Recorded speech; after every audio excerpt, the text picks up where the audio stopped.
Hey guys, tonight we're stepping onto the dusty, sun-warmed stones of ancient Roman roads, stretching like veins across a sprawling empire. Picture yourself standing on a rugged hill, the air thick with olive grove scents, as a distant cart rumbles closer, its wooden wheels creaking. These roads aren't just paths. They're the backbone of a civilization that conquered half the known world. But here's the kicker. One wrong step in this era, and you're probably not surviving a bandit ambush or a broken axle in the wilderness. So, before you get comfortable, take a moment to like the video and subscribe, but only if you genuinely enjoy what I do here. Drop a comment with your location and local time. I'm curious where you're listening from. Now, dim the lights, maybe turn on a fan for that soft background hum, and let's ease into tonight's journey together. You're in Rome around 300 BCE, and the city's just a scrappy upstart with big dreams. The Romans are eyeballing their neighbors, tribes like the Samnites, who aren't exactly sending welcome baskets. Roads start as a practical fix. How do you move armies fast to squash rebellions or claim new land? The Appian Way, kicked off in 312 BCE by Censor Appius Claudius Caecus, is the first big one. It's a 132-mile beast connecting Rome to Capua, and it's not just a dirt track. This is a statement. Rome's here to stay. Historians say it cut travel time for troops by half compared to old paths, a game changer for a growing power. But why so many roads? It's not just about soldiers. You're walking the Appian Way now, and it's buzzing. Merchants haggling over wine amphorae, farmers hauling grain, even a guy selling questionable, healing herbs that smell like a donkey's breakfast. Romans realized roads could glue their world together. A quirky tidbit, they name milestones after the guy who funded them. So you're passing stones screaming, Appius was here, in chiseled Latin. Talk about ego. Historians still argue whether these early roads were more about military flex or economic hustle. Probably both, knowing Rome's knack for multitasking. You pause at a roadside tavern, the kind where wine's cheap and gossip's cheaper. The locals are grumbling about taxes to fund these projects. Building roads ain't cheap. Think thousands of laborers, oxen, and quarried stone. Yet Rome's leaders, from censors to consuls, keep pushing. Why? Control. Roads let them send orders, spies, or troops anywhere, fast. You overhear a trader boasting about reaching Brundisium in days, not weeks. That's the magic, speed and reach. But don't get cozy. Those bandits are real, and the sun's dipping low. You've got a long walk ahead, and these roads, they're just getting started. The air's cooling now, and you're noticing the road's camber, sloped so rainwater doesn't pool. Smart, right? Romans didn't mess around. As you trudge on, you're starting to see why these paths were worth the sweat and coin. They're not just for moving people, they're for moving ideas, goods, and power. And yeah, maybe a few of those sketchy herbs too. Keep your sandals on tight, because tomorrow you're diving deeper into how they pulled this off without a single bulldozer. You're still on the Appian Way, the empire's premier highway, and it's dawn. The air's crisp, carrying the scent of dew-soaked gravel and distant pine. You're not just walking on dirt. This road is a marvel, a testament to Roman brainpower. Today, you're peeling back the layers, literally, to see how they built these things. Spoiler, it's not magic, but it might as well be. Picture yourself at a construction site, 200 BCE. Dust swirls as workers haul basalt blocks, their muscles gleaming with sweat. Roman roads are layered like a good lasagna. First, they dig a trench, about 3 feet deep. Then comes the base, big, fist-sized stones packed tight. On top, smaller stones mixed with gravel, then a layer of fine sand or lime to smooth it out. The crown jewel? Flat, polygonal slabs, sometimes volcanic basalt, fitted so snug you can't slip a coin between them. This isn't a path, it's a fortress. Fact. The Appian Way's still in use today, 300 years later. That's Roman engineering flexing. You're dodging a foreman barking orders in Latin, his toga hitched up like he's ready to wrestle an ox. Here's a weird tidbit. Some workers smeared pig fat on their hands, swearing it kept blisters at bay. Sounds gross, but you're not arguing with calluses. The real genius is the camber. Roads slope slightly from the center to drain water. No puddles, no mud. You're impressed, but historians still argue whether this design was stolen from the Etruscans or a Roman original. Either way, it works. You kneel to touch the stones, warm from the rising sun. These roads aren't random, they're planned. Surveyors, called grammaticus, use a tool like a giant protractor to keep lines straight. They even account for hills, cutting through or curving around to keep grades gentle. You spot a milestone, carved with the distance to Rome. It's not just practical, it's propaganda, reminding you the eternal city's always watching. Now, you're at a bridge over a trickling stream. Romans didn't let rivers stop them. Arched stone bridges, like the Ponte di Tiberio, use concrete that hardens underwater. Yep, they invented that too. You're starting to get why these roads lasted. But don't get cocky. A loose mule cart nearly clips you. The driver's cursing in 3 languages.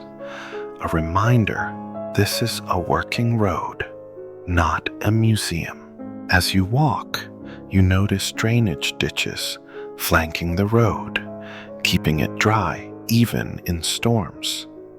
It's details like this that make you smirk. Romans thought of everything. You pass a laborer chiseling a stone, muttering about his low pay. Building these roads took thousands, often slaves or soldiers, working in brutal heat.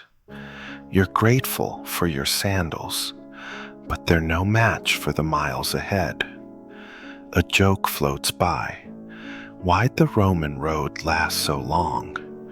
Because it was built with decaf.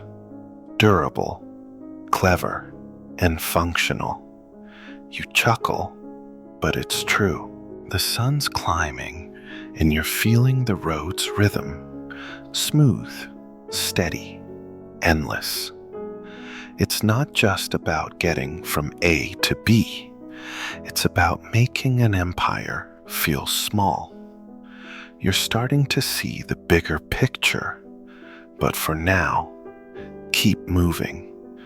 Those legionaries up ahead look like they mean business, and you're about to find out why these roads were their lifeline. You're trudging along a Roman road now, the Appian Way's southern stretch, and the air's thick with dust kicked up by a marching legion. Their hobnailed sandals clack in unison, a rhythm that screams discipline. You're about to see why these roads were the empire's arteries, pumping military might to every corner. It's 100 BCE, and Rome's not messing around. Imagine you're a recruit sweating under a 60-pound pack. Roads like this one let legions move fast, 30 miles a day if they're pushing it. The Via Appia was built to rush troops to Samnite wars, and it delivered. Historical fact: during the Second Punic War, roads let Rome redeploy armies to face Hannibal in weeks, not months. Without them, Carthage might have had a shot. You're dodging a centurion's glare. He's not thrilled about your civilian vibes. These roads are military highways first, and you're in the way. Here's a quirky bit. Soldiers sometimes carved graffiti into milestones. Think Gaius loves Livia, or rude jokes about their commander's beard. You spot one, faded but cheeky, and grin. Roads weren't just for marching. They were morale boosters, linking camps to home. Historians still argue whether roads were more about offense, invading neighbors, or defense, like rushing to quell rebellions. Probably both, since Rome loved a 2-for-1 deal. You're at Amancio now, a roadside fort/inn for troops. It's got stables, barracks, even a blacksmith hammering out sword repairs. You smell roasting pork, but don't get comfy. A legionary's eyeing your bread like it's his. These stations, spaced a day's march apart, keep armies fed and ready. You notice the road's width here, broad enough for 2 carts to pass. That's no accident. It's for supply wagons trailing the troops, hauling grain, weapons, and siege gear. A joke drifts by. Why'd the legionary cross the Roman road? To conquer the other side, obviously. You smirk, but the truth's heavier. Roads let Rome project power, fast. You're walking past a watchtower, its signal fire ready to warn of trouble. Bandits or rebels didn't stand a chance when cohorts could roll in days. You're starting to feel the road's pulse, every stone laid for control, every mile a flex of Rome's grip. Now, you're climbing a hill, the legion ahead vanishing into the haze. The road's straight as a spear, cutting through the landscape like Rome's will made solid.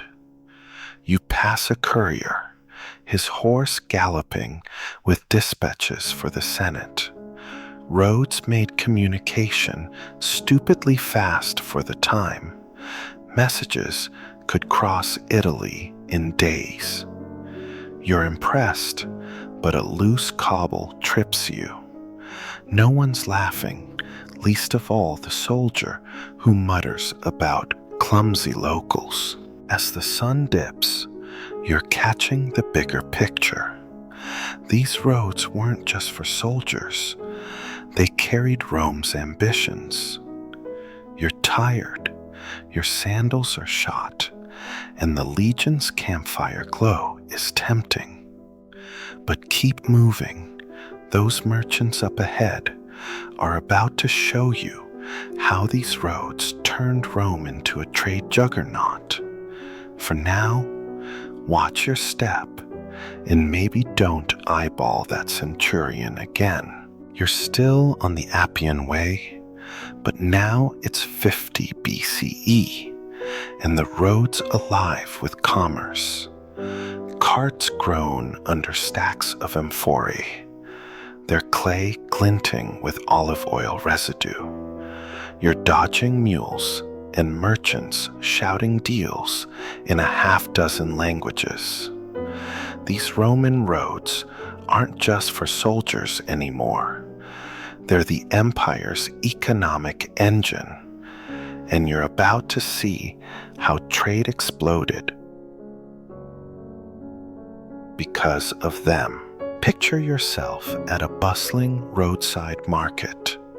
Stalls overflow with Egyptian grain, Spanish silver, and Syrian spices that tickle your nose. Roads like the Via Appia connected Rome to ports like Brundisium, where ships docked from across the Mediterranean. Historical fact: by the 1st century BCE, Rome's road network spanned over 50 peninsular miles, moving goods faster than any empire before.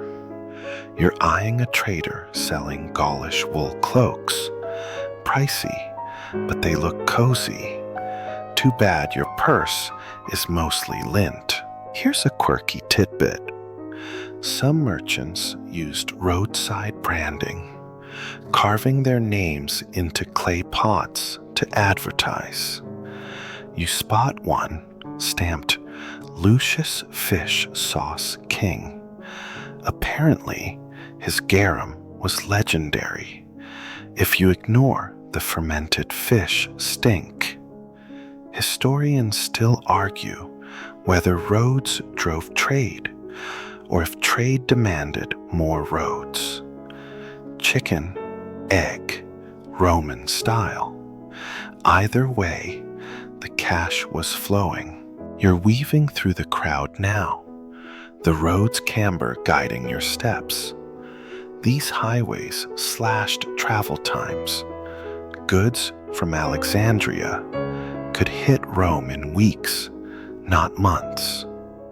You pass a tax collector, his tablet listing tolls for every axle and hoof. Rome funded road upkeep with these fees, and merchants griped louder than a stuck pig. You smirk at their haggling, but it's clear. Roads turn sleepy towns into trade hubs. A joke floats by. Why'd the merchant love Roman roads? They paved his way to riches. You chuckle, but the truth's in the numbers. Cities like Pompeii thrived because roads linked them to markets. You're at a taberna now, sipping watered-down wine, while a trader boasts about his latest haul. He's got silk from China via the Silk Road's western spurs, which tied into Roman routes. You're impressed. Globalization, Roman edition. The sun's high, and you're noticing the road's edges, lined with warehouses. Goods didn't just move. They were stored, sorted, and shipped with eerie efficiency. You spot a slave unloading grain, his back bent under the sacks.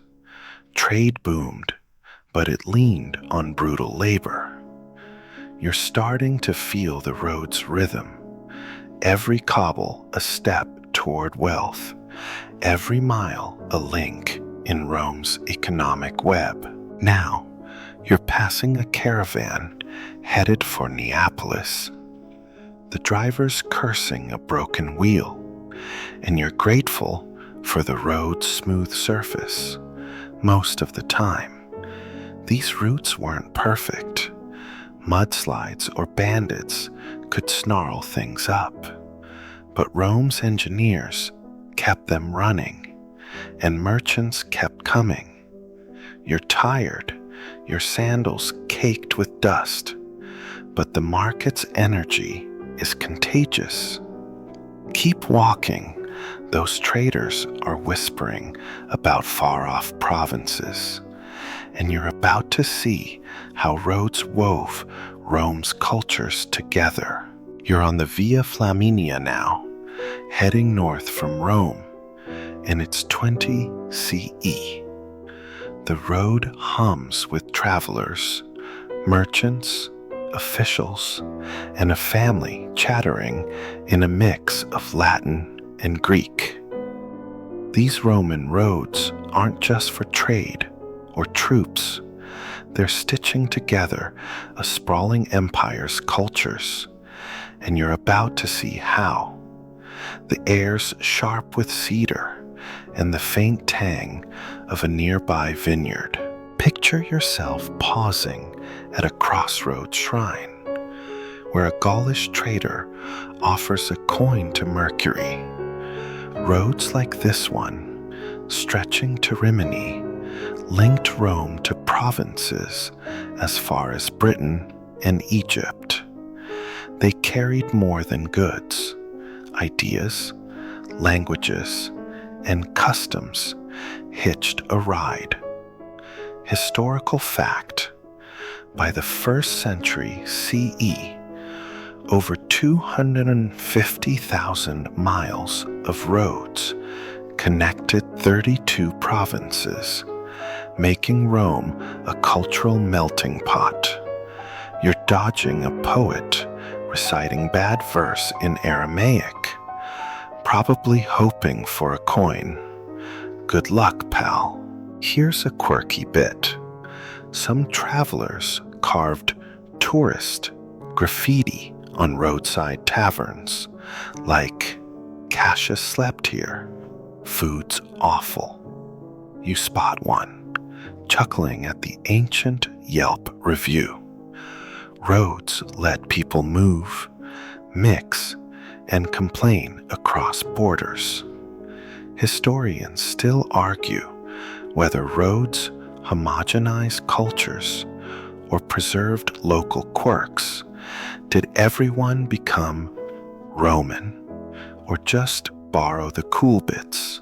You're walking past a school now, kids reciting Latin grammar, while their teacher, a Greek, sips wine. Roads brought educated slaves and freemen to Rome, spreading Hellenistic ideas. You hear a Celtic lullaby from a nearby cart, proof that provincial cultures flowed back. It's a two-way street, literally. You're starting to feel the empire's pulse, every traveler a thread in its tapestry. A joke drifts by. Why'd the Roman road spark romance? It brought hearts closer. You smirk, but there's truth there. Marriages crossed provinces because roads made travel easy. You're at a mutatio now, a rest stop where horses are swapped. A Syrian priest chats with a British potter, swapping stories of their gods. Roads made these moments common, blending beliefs and traditions. The sun's dipping, painting the road gold. You notice milestones etched with Latin, but locals speak a dozen tongues. Roads didn't erase differences. They gave them a stage. You pass a theater troupe, their cart loaded with masks for a play blending Egyptian and Roman myths. It's wild how roads turn the empire into a cultural remix. Your sandals are wearing thin, and the road's getting rougher. You're tired but curious. How did these connections hold under Rome's iron grip? Keep moving. The next stretch is about power, and those officials up ahead with their fancy scrolls are about to show you how roads kept the empire in line. You're on the Via Aurelia now, hugging the Tyrrhenian coast around 50 CE. The sea breeze carries salt and the distant clink of a governor's retinue. Roman roads aren't just cultural highways. They're tools of raw political power, and you're about to see how Rome used them to keep its empire on a tight leash. The road's stones gleam under the midday sun, each one a reminder of who's in charge. Picture yourself dodging a courier galloping past, his satchel stuffed with Senate decrees. Roads like this one, linking Rome to Gaul, let emperors and governors move orders fast, sometimes in days. Historical fact: the cursus publicus, Rome's imperial postal system, relied on roads to shuttle messages across 1,000 miles in under a week. You're eyeing a tax official checking a merchant's cargo. He's not here for fun. Roads made tax collection ruthlessly efficient, funneling coin to Rome's coffers. Here's a quirky tidbit. Some governors bribed locals to carve flattering inscriptions on milestones, like Nero, road god. You spot one, rolling your eyes at the ego. Historians still argue whether roads were more about centralizing power or just showing off. Probably both, since Rome loved to flex. You're starting to feel the empire's grip. Every mile, a leash on far-off provinces. You're at a checkpoint now, where soldiers eyeball travelers' papers. Roads let Rome police its empire, moving legions to crush revolts before they spread. You overhear a merchant muttering about Boudicca's rebellion in Britain, words already here, thanks to these routes. The road's wide enough for troops to march four abreast. No accident, it's built to rush cohorts to trouble spots, like a highway for control. A joke floats by. Why'd the emperor pave roads? to keep provinces under his thumb. You smirk, but the truth's heavy. You pass a praetorium, a fancy rest stop for officials. Its marble columns screaming wealth. Governors stayed here, plotting how to squeeze more taxes or loyalty from locals. You're impressed, but a beggar's glare reminds you. This power came at a cost. The road curves, revealing a distant aqueduct. Roads often ran alongside them, doubling Rome's infrastructure flex. You notice milestones marking distances to the capital. Every step reminds provinces Rome's watching. You're tired, your sandals scuffed, but the road's rhythm is relentless. It's not just stone, it's the empire's spine, carrying orders, spies, and ambition. As dusk settles, you're catching the bigger picture. Roads didn't just connect, they controlled. You spot a senator's litter, its silk curtains swaying. He's headed to a rebellious province, and this road's his lifeline. Keep walking. Next, you'll see how these roads shape daily life for regular folks, not just the toga-wearing elite. You're on a quieter stretch of the Via Salaria now, around 100 CE, the salt road from Rome to the Adriatic. The air's heavy with brine, and the bleating of goats herded by a sunburned farmer. Roman roads aren't just for emperors or armies. They're the pulse of daily life for regular folks, and you're about to walk a mile in their sandals. The stones underfoot are worn smooth by countless feet, each step a story. Picture yourself passing a baker's cart, its loaves still warm, headed for a nearby villa. Roads like this one brought fresh food to towns daily, linking farms to markets.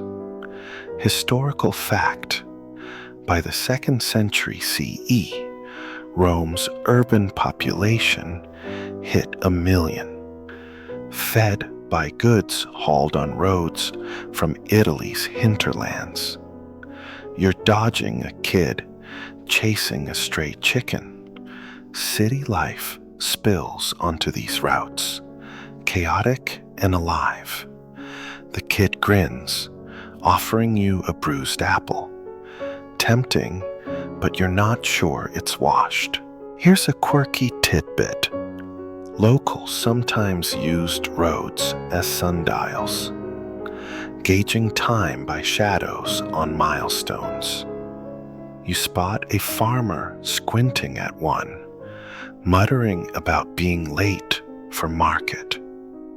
Historians still argue whether roads improved rural life or just drained villages for Rome's benefit. Probably a mix, since Rome rarely shared the love. You're starting to feel the road's rhythm, connecting people to their bread, their work, their world. You're at a small vicus now, a roadside village with a tavern and a blacksmith. Families rely on this road for news, trade, even gossip. You overhear 2 women debating a gladiator's latest fight, their words carried from Rome's arenas via travelers. Roads shrank the empire for commoners, making far-off cities feel closer. You're impressed, but a pothole trips you. Maintenance isn't perfect out here. A joke drifts by. Why'd the farmer love the road? It brought him customers and complaints. You chuckle, but the truth's grounded. You pass a school teacher herding kids, their wax tablets scratched with Latin. Roads brought teachers, tools, and ideas to backwaters, lifting literacy. Yet, you notice a laborer fixing a ditch, his back bent. Roads meant work, but not always wealth for the poor. The sun's dipping, casting long shadows. You spot a widow selling herbs, her stall lit by a flickering lamp. She's here because the road brings foot traffic, her lifeline. You're tired, your feet aching, but the road's energy keeps you moving. It's not just stone, it's the thread weaving daily life, from bread to banter. Next, you'll see how these roads carried faith, not just freight, as pilgrims tread their own paths. You're on the Via Sacra now, in Rome's heart, around 150 CE, and the air hums with incense and murmured prayers. The road's polished stones reflect torchlight as pilgrims shuffle toward the temple of Jupiter. Roman roads aren't just for trade or troops. They're sacred paths, carrying faith across the empire. And you're about to join the devout. The night's cool, wrapping you in a mix of myrrh and distant city noise. Picture yourself squeezing past a priest sprinkling holy water, his robe brushing your arm. Roads like this one, and others like the Via Appia, led pilgrims to shrines from Britain to Syria. Historical fact: by the 2nd century CE, roads linked major religious sites, like Delphi's oracle or Jerusalem's temples, boosting pilgrimage tourism. You're dodging a family offering a dove at a roadside altar. Faith is big business here. The kid holding the cage looks bored, probably dreaming of gladiator fights. Here's a quirky tidbit. Some pilgrims left tiny clay feet as offerings at healing shrines, hoping for cured bunions. You spot one, cracked but hopeful, and smirk. Historians still argue whether roads spread Roman gods or amplified local cults. Did Jupiter rule, or did Isis steal the show? Likely both, since Rome's pantheon was a free-for-all. You're at a Phantom now, a small temple where a Gaulish merchant prays to Mercury for safe travels. Roads made faith mobile, letting people visit distant oracles or carry relics home. You hear a Christian hymn, faint but growing. New faiths spread fast on these routes. The roads wide enough for processions, and you imagine festivals with garlanded oxen and chanting crowds. It's alive, electric with belief. A joke floats by. Why'd the pilgrim take the road? To find gods and good deals. You grin, but the truth's deeper.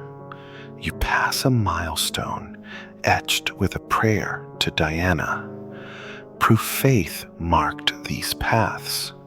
Roads didn't just move bodies, they carried souls, blending Roman rites with foreign gods. You're starting to feel the spiritual weight, every step a link to the divine. The stars are out, and you notice the roads curve, guiding pilgrims toward Rome's Sacred Heart. You spot a mystic selling amulets, her eyes glinting with secrets. She's here because roads bring the faithful, her market. Your sandals are dusty, but the road's pull is strong. It's not just stone, it's a bridge to the gods. Keep walking. Next, you'll see how these roads faded, yet left a legacy that still shapes the world. You're on a crumbling stretch of the Via Egnatia now, around 400 CE, in the empire's eastern fringes. The air's heavy with dust and the faint rot of abandoned carts. Roman roads, once the empire's pride, are starting to crack, but their legacy endures, and you're about to trace their decline and lasting mark. The sun's low, casting jagged shadows over weeds, pushing through the stones. Picture yourself stepping over a fallen milestone, its Latin faded. The Western Roman Empire's unraveling, barbarian invasions, empty treasuries, and neglect are taking their toll. Historical fact: by the 5th century CE, maintenance on Rome's 250,000-mile road network nearly stopped, with many routes overtaken by mud or bandits. You're dodging a shepherd, his flock grazing where merchants once haggled. The road's quiet, but its bones still guide your steps. Here's a quirky tidbit. Some late Romans used old milestones as doorstops, recycling empire pride into furniture. You spot one, propping open a hut, and shake your head. Historians still argue whether roads prolonged Rome's life or drained its coffers. Did they hold the empire together or stretch it too thin? Probably both, since Rome loved overreaching. You're at a deserted Mancio now, its walls crumbling, once a hub for couriers and troops. The empire's collapse meant less coin for repairs, and local lords cared more about castles than cobblestones. Yet, you notice the road's camber still drains rainwater. Roman genius lingers. In the east, the Byzantine Empire kept some routes alive, like this one, for trade and pilgrims. You're starting to feel the weight of time. Every crack a story of decline. A joke drifts by. Why'd the road outlast Rome? It was built tougher than the Senate. You smirk, but the truth's solid. You pass a medieval trader, his cart rattling on Roman stones. These roads shaped Europe's paths. Many modern highways follow their routes. You're tired, your sandals shredded, but the road's ghost pulls you forward. It's not just stone, it's a skeleton of empire. The dusk is settling, and you spot a church built from scavenged road slabs. Rome fell, but its roads carried Christianity, trade, even invaders, into the Middle Ages. You're catching the bigger picture. These paths didn't die. They adapted. Next, you'll see how their echo lives in today's world, from highways to ideas. You're standing on a modern highway's edge, somewhere in Italy, 2025 CE. But the ghost of a Roman road hums beneath your feet. The air's warm, laced with diesel and wild thyme from nearby fields. These ancient paths, like the Appian Way you trudged long ago, didn't vanish. They shaped today's world, and you're about to see how their echo lives in our highways, cities, and ideas. Dusk paints the sky gold, and you're ready to close this journey. Picture yourself tracing the road's faint outline, where Roman stones peek through asphalt.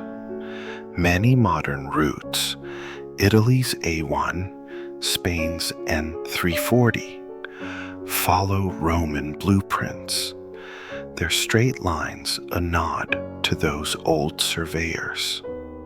Historical fact: about 20% of Europe's major highways trace Roman roads, their durability guiding medieval carts, and now your neighbor's Fiat. You're dodging a cyclist, his neon vest a far cry from a legionary's cloak, but he's on the same path. Funny how time loops. Here's a quirky bit. Some Italian farmers still curse Roman ruts when plows hit buried cobblestones, 2,000-year-old potholes. You grin, spotting a cracked milestone repurposed as a gatepost.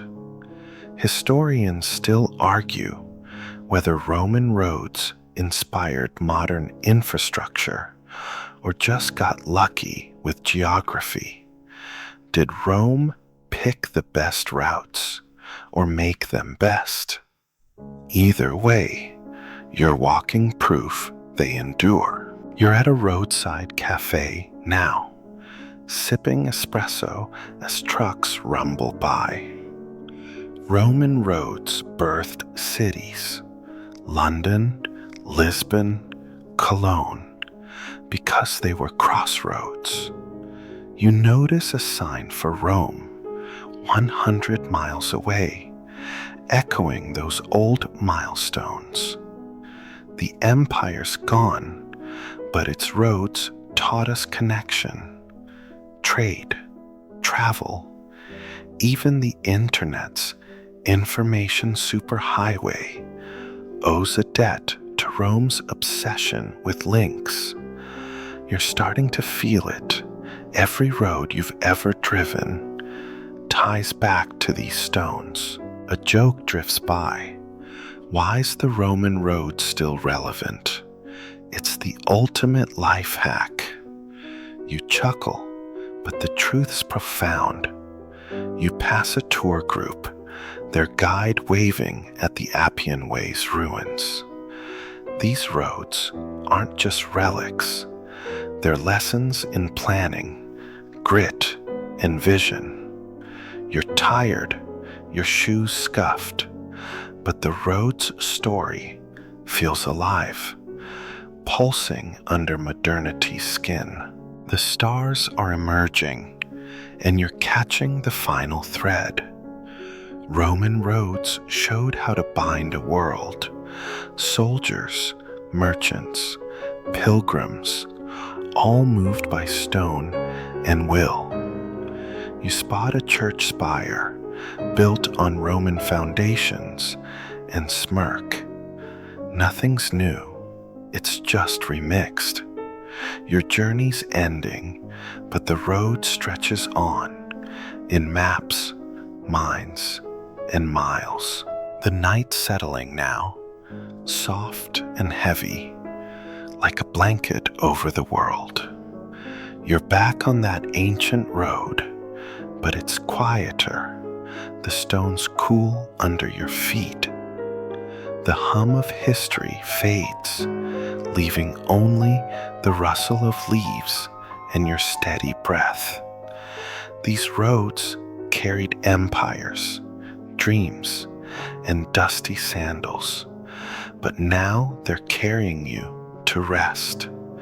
Let the stars above be your guide, their light a whisper of Rome's endless reach.